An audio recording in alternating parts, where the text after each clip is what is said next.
World Bank and the IMF are knocking on Latin America's door. The headline in Tuesday's Washington Post reads, Latin America appears to warm to IMF, the International Monetary Fund.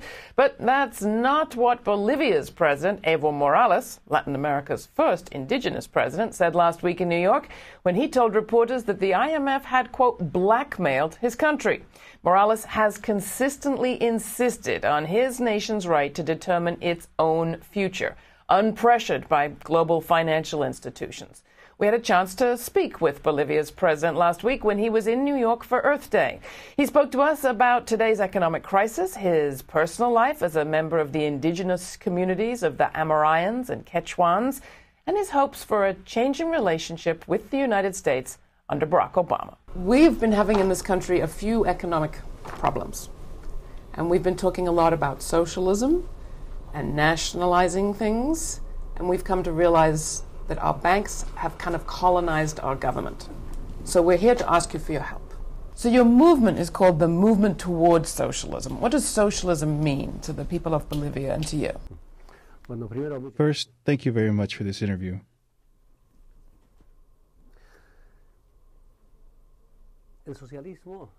Socialism is the solution for humanity in the 21st century. Talking about equality, collectivity,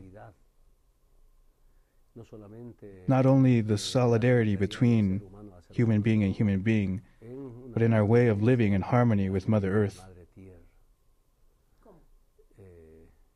It's a respect for Mother Earth. The Earth, for human beings, can't simply be merchandise, an object.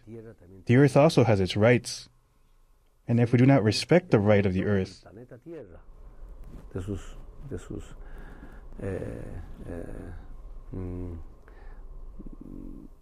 of its vegetation, of biodiversity, then human beings will be responsible for the destruction of humanity. So when we speak of community socialism, I can see different approaches to socialism in the 21st century. Socialism, communism.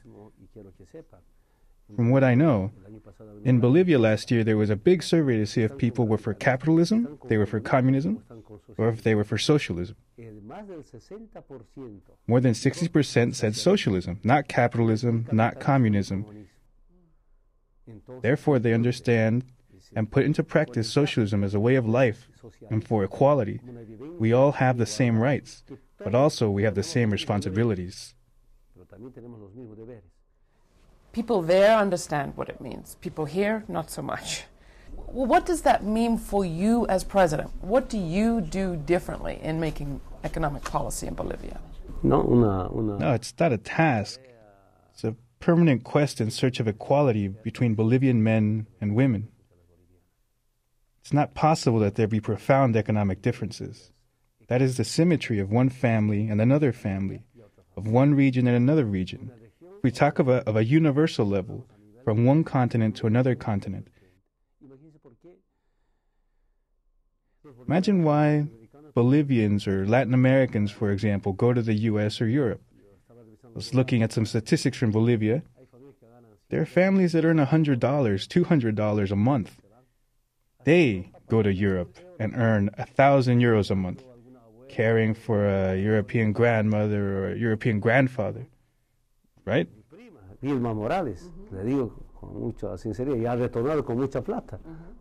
My cousin, Irma Morales, I tell you with all sincerity, came back with a lot of dough. She went there to care for an elderly couple. And she says to me, they gave her 1,000 euros a month. But I asked her, your food, your boarding, right?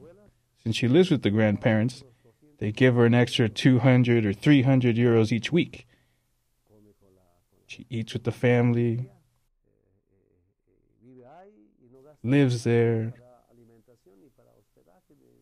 doesn't spend anything, not on food, not for housing, not for nutrition.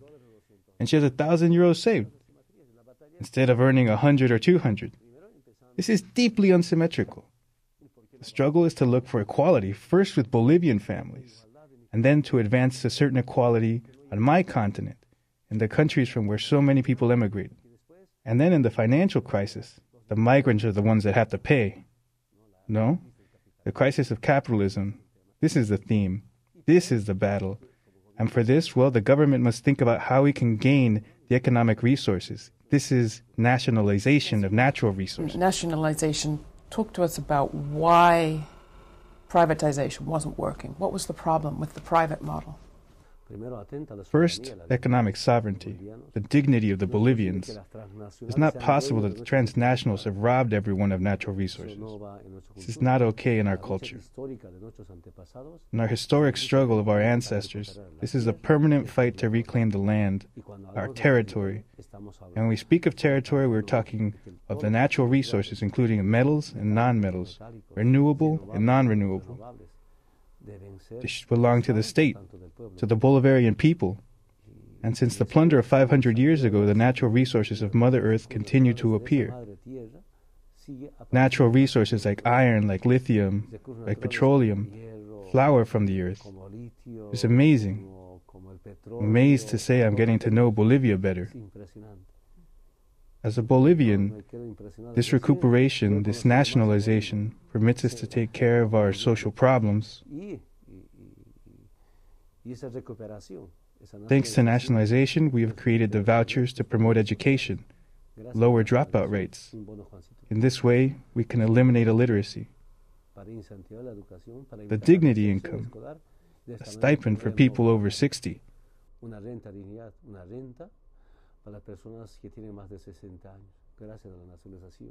Thanks to nationalization, we are now implementing a voucher for every mother and boy and girl, so that the señoras can have a small stipend, but also the children under 2 years of age, so they can start with good nutrition.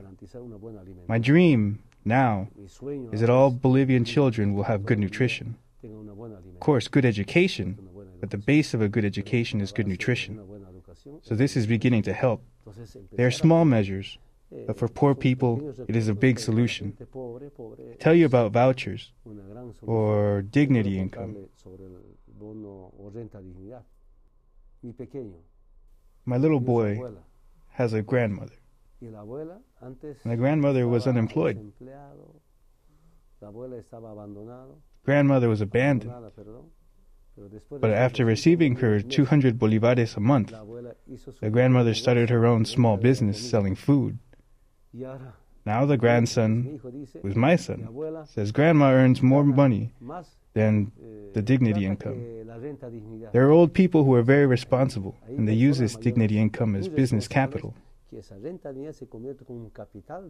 They did the same with the voucher of Juancito Pinto.